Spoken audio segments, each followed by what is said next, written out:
चला बरेच पोल्युशन करून झाले आपले. ठीक आहे ना.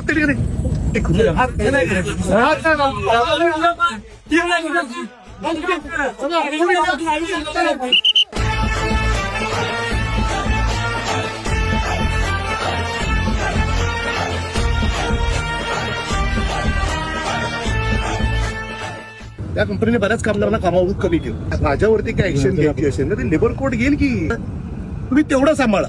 मी बोर्ड लावायचा नाही लावायचा त्यांनी कोर्टात जाऊन दे, माझ्यावरती स्टे घेऊन दे. त्याला इंडस्ट्रियल कोर्ट आहे, लेबर कोर्ट आहे, त्याला जे करायचं ते करून देत. माझा नकार नसतो. तुम्ही फक्त एवढं करा की इथे लपडी नाही झाली पाहिजेत ना, तर लपडी होणार नाही. त्या कंपनीला सांगा गेटवरती यायचंय ना, आतमध्ये यायला भीती वाटते ना त्यांना. गेटवरती या, गेटवरती माझ्याबरोबर मिटिंग करा. कामगारांसाठी कुठेही मिटिंग करायला मी तयार आहे. त्यांनी जर का कामगारांना कमी नाही केलं तर युनियन बनवायची वेळच येणार नाही ना. मस्ती मॅनेजमेंटच्याच असते. या मॅनेजमेंटला धडा 100% शिकवला जाईल. मी तुम्हाला आजही ते आश्वासन देतो की तुमच्या सगळ्यांच्या नोकरी टिकवण्यासाठी पूर्णपणे प्रयत्न आणि तशीच तुम्हाला लोकांना परमनन्सी मिळावी यासाठी मॅनेजमेंटकडे आपण योग्य ते प्रयत्न करू. कामगार आयुक्तांशी बोलावं लागलं, कामगार आयुक्तांशी बोलू. कामगारांना आतमध्ये अडवलेलं आहे, कामगारांना आपण बाहेर घेऊन येऊ. मॅनेजमेंटचं म्हणणं असं आहे की आपण पोलीस स्टेशनमध्ये मिटिंग करायची आहे, तर सगळ्या कामगारांना घेऊन पोलीस स्टेशनमध्ये मिटिंग करू. काही प्रॉब्लेम. बाकीचे चालू सगळे इकडे कामगार आहेत ते कामगारांना त्यांच्यासाठी आलो मी, माझ्यासाठी नाही आलो. मला चांगलं समजतं, मग मलाही समजतं, मलाही समजतं. असं असेल तर मलाही समजतं. मग मी कामगारांच्या बरोबर, मी कामगारांच्या बरोबर उभा राहणार. कायदेशीर मार्गाने जा. कायदेशीरच मार्ग आहे. कायदेशीर मार्ग. हा कायदेशीर मार्ग सांगतोय. हा कायदेशीर मार्ग सांगतोय. कायदेशीर मार्ग. हा कायदेशीर मार्ग आहे. महाराष्ट्र नवनिर्माण कामगार सेनेचा आतमध्ये जाऊन असा विधान माझ्या कामगारांना आतमध्ये अडवून ठेवलेलं आहे. ते का अडवून ठेवलंय? 3 वाजता ड्युटी संपलेली आहे, 3:30 व्हायला आले. त्यांच्यावरती कारवाई करणार का ज्यांनी अडवून ठेवलंय? पाहतो ना साहेब, करा ना कारवाई. साहेब करा की कारवाई. तुम्ही आता बोलताय की नाही? हे चुकीची पद्धत आहे. मग काय म्हणून अडवून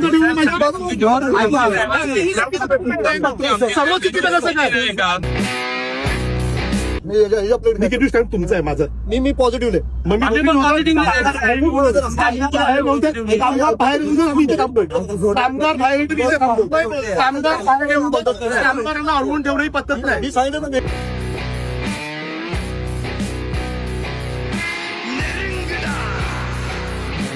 जो मॅनेजर तुम्हाला भेटायला मागत नाही तो पोलीस स्टेशनला जरूर आला, कॉन्ट्रॅक्टरला न घेता आला. तुमचे सगळे प्रश्न तिथे मांडलेले आहेत. कुठच्याही कामगाराची नोकरी गेली नाही पाहिजे सांगितलेलं आहे. आतमध्ये 3-4 जण आले होते, त्यांच्यावरती जरी कारवाई झाली तरी सगळ्यांनी काम बंद करायचं आणि आहे त्या जागेवरती बसून राहायचं. तुम्हाला एकतर ते लोक पगार उशिरा देतात, भर पगारी रजा दिली जात नाही. देतात नाही सर, डायरेक्ट सांगत देत नाही, मग आंदोलन करायचं. हे लोक माजलेत ना, ते एवढ्यासाठीच माजलेत कारण तुम्ही लोक तोंडातून शब्द काढत नाही. आणि तुम्हाला मी आजही सांगतो, जोपर्यंत एखाद्या HR मॅनेजरची नोकरी जात नाही ना, तोपर्यंत त्याला कळत नाही की आपल्या कामगारांच्या नोकऱ्या गेल्याच्या नंतर त्यांची घरं तशी चालत नाहीत. ती या लोकांना नोकऱ्या नाही मिळणार, तर ह्यांना AC मध्ये बसून काम करायची सवय लागलेली आहे.